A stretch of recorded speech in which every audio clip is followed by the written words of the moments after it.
मी माळी महासंघ पुणे जिल्हाध्यक्ष विकास पांडुरंग शिंदे राहणार इंदापूर। आज लाईव्ह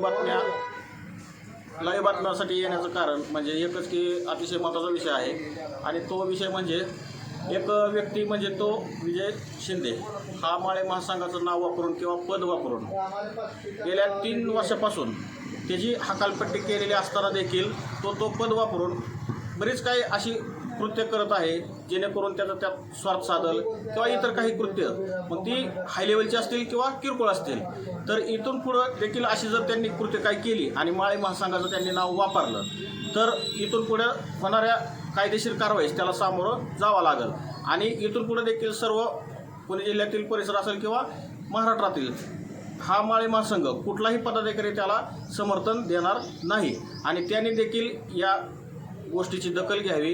कारण आज आपण माळी महासंघाचं नाव वापरत असताना एवढा देखील विचार केला पाहिजे की आज आपण माळी समाजाचा आहोत आणि माळी महासंघाचंच नाव बदनाम करत आहोत, हे कुठंतरी अशोभनीय आहे आणि याची दखल त्यांनी घेऊन पुढील विषयावर वेळेवर सुधारलं पाहिजे।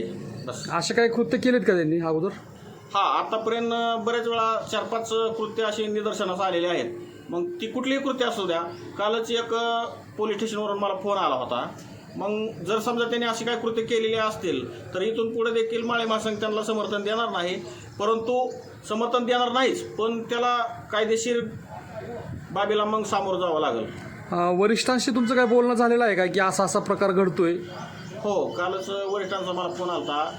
महाराष्ट्र प्रदेश अध्यक्ष अरुण तिके साहेब यांनी मला काल फोनवरून संपर्क केला कारण त्यांच्यापर्यंत बातमी ही गेलेली आहे आणि लगेच सकाळी एक विषय होतोय तोपर्यंत दुसऱ्यांदा संध्याकाळी मला फोन आला पोलीस स्टेशनवरून।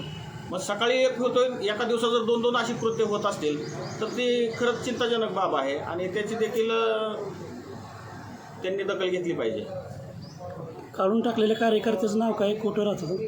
काढून टाकलेल्या कार्यकर्त्याचं नाव विजय शिंदे म्हणून आणि अजूनसुद्धा ती DPला त्यांनी त्यांच्या इंस्टाग्रामला माळी महासंघाचंच त्यांनी ती पद आणि पेपरची बातमी लावली आहे, त्याचं प्रूफ पण माझ्याकडे आहेत। इंदापूर तालुक्यातला आहे की पुणे जिल्ह्यातला म्हणजे दुसरीकडे कुठलं आहे? ना आपला इंदापूर गावातला आहे, शहरातला आहे, सावतामाळीनगर।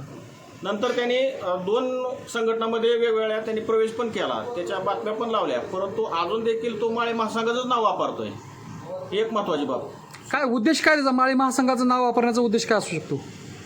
कारण आता सध्या माळी महासंघच फॉर्मला आहे ना महाराष्ट्रात। जर संघटना जर बघितली तर 1 नंबरला माळी महासंघ आहे। आज तुम्ही बघा, आज पुण्यातला भिडेवाडा स्मारक इतिहासापासून कितीतरी उठाव झालं, कितीतरी मोर्चे निघालं, परंतु आज राष्ट्रीय अध्यक्ष अविनाश ठाकरे यांच्या नेतृत्वाखाली ज्या पहिल्यांदा मोर्चा सुरू झाला, आज 8-10 वर्ष झालं मोर्चा काढतात, तर ते आता स्मारक बनतंय, राष्ट्रीय स्मारक बनतंय, सावित्रीबाई फुले स्मारक भिडेवाडा येते। मग आज एवढ्या महाराष्ट्रात प्रसिद्ध संघटना म्हणलं माळी महासंघच आहे, त्यामुळंच ती असं काहीतरी बहुतेक कुणी करायला लावतंय किंवा ह्याच्या पाठीमागे कोणाचा हात आहे हे काय आम्हाला माहीत नाही, परंतु त्यांनी देखील वेळेवर सुधारलं पाहिजे ही आमची त्यांना एक तो कार्यकर्ता जाणून बुजून माळी महासंघाचं नाव बदनाम करतो असं वाटतंय का तुम्हाला? याचा अर्थ असंच होतोय ना की आता बघा 2 वेळा त्यांनी प्रवेश केला इतर संघटनांमध्ये, पदक भूषवली, परंतु त्याला 4 वर्षापूर्वी हकालपट्टी केलेली, तरी पण माळी महासंघाचं नाव का वापरतोय? कारण माळी महासंघाचा दबदबा आहे, माळी महासंघ आता फॉर्मला आहे। मग बहुतेक त्याच्या एक मेमरीमध्ये असंच काहीतरी विषय असेल की माळी महासंघ नाव घेतलं की सगळं जागेवर स्टॉप राहतंय। माळी महासंघाची बदनामी केल्याच्या संदर्भात इथून पुढे तुम्ही जर समजा असं कृत्य केलं तर कायदेशीर कारवाई करणार आहात का? 100% वरिष्ठांशी माझं बोलणं झालेलं आहे आणि वरिष्ठ त्यांना एकदा बोलून बघितलेलं आहे की बाबा तू असं काय कृत्य करू नकोस, परंतु जर असं कृत्य केलं तर कायदेशीर बाबीला तुला सामोरं जावं लागेल। ओके, धन्यवाद। थँक्यू, धन्यवाद।